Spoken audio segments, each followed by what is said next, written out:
This is not a rumor. The Vatican has appointed Cardinal Sarah, and this directive came directly from Pope Leo XIV. While some are optimistic, the selection of a new bishop in Switzerland has sparked anger among many Catholics, who argue that his views contradict church teachings. In America, a protest prevented James Martin from attending a Catholic event. Lastly, Vigano has broken his silence with alarming statements that warrant our attention. Stay with us to fully understand the current happenings in the Church. The election of Pope Leo XIV brought a blend of optimism and caution among the people. His straightforward approach, meticulous attention to church services, and measured speeches suggested potential changes. Yet, the excitement waned when the new bishop of St. Gallen was announced. On May 22, Pope Leo appointed Beat Grogli as the new bishop of the Swiss diocese. While many were unfamiliar with him, those knowledgeable about church affairs knew he was a controversial choice. Grogli, already serving as the cathedral priest, was selected through a unique process established by an old agreement. The cathedral chapter is responsible for creating a list of potential candidates. Rome's role is simply to approve or reject the list. Pope Leo XIV gave his approval. This might seem like routine church operations, but as always there's more to it. St. Gallen is not just any ordinary diocese. For many it represents the historic core of a church faction that has long advocated for progressive ideas.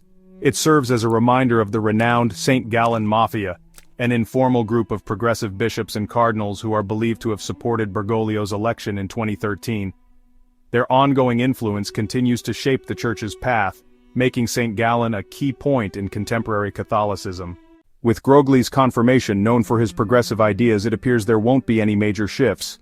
They will maintain their current direction, without any significant departures from tradition. The journey will continue smoothly on a familiar path. While some argue it was due to the agreement, there was no alternative. Others are beginning to lose faith in this pope, as they anticipated a different outcome. Although the pope didn't select Grogli, he did endorse him. Nowadays, every decision carries significant weight, especially when they keep assuring the public that changes will come, but without deviating from the established path. The faithful are closely observing, hoping for a balance between tradition and innovation. They are eager to see how the Church will steer through these times. The future of the Church hinges on these pivotal decisions, and everyone is watching intently.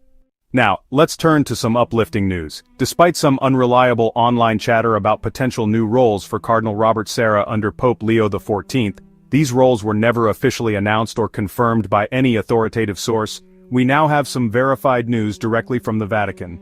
The Pope has chosen Cardinal Sarah as his special envoy for the religious ceremonies marking the 400th anniversary of St. Anne's apparitions at St. Anne d'Auray in Brittany. This selection underscores Cardinal Sarah's prominent role, and the confidence the Pope has in him for such a significant event.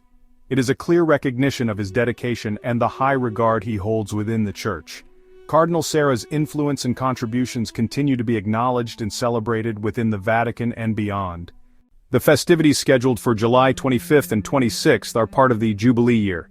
This will be a pivotal moment for the thousands of young pilgrims journeying to Rome.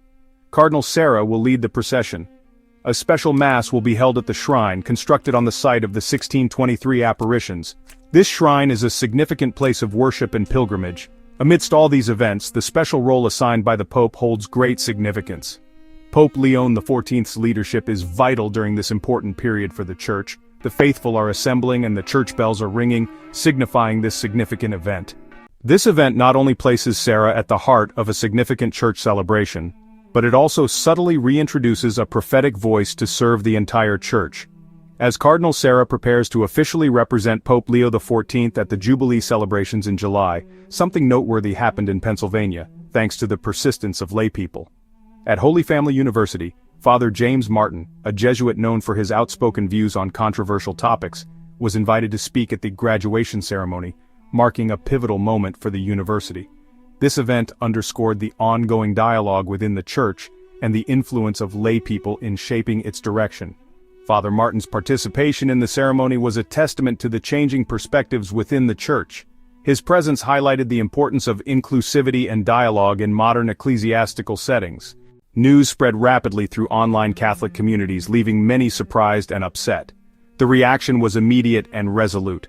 Over 11,000 faithful signed a petition initiated by TFP Student Action, urging the university to rescind the invitation. They didn't stop there. They gathered in front of the campus holding rosaries. Their peaceful yet serious demonstration showed their strong disagreement. The peaceful protest sent a powerful message, resonating within the community and beyond. Ultimately, they achieved their goal. Father Martin's name was removed from the official site, and university officials quickly stated he was never formally confirmed. But it was clear that without public outcry, nothing would have changed. It was the ordinary people who made the difference, not the officials. Nowadays, many Catholics feel puzzled by unclear decisions and some uncomfortable silences, so what happened here feels like a refreshing change. It demonstrates that simple faith, when combined with determination, can still bring about real change in the Church. This wasn't an isolated incident. It highlights that many Catholics are not ready to back down, and they have proven they can make their voices heard. So, while significant new appointments are being made, ordinary church members demonstrate they can stand up.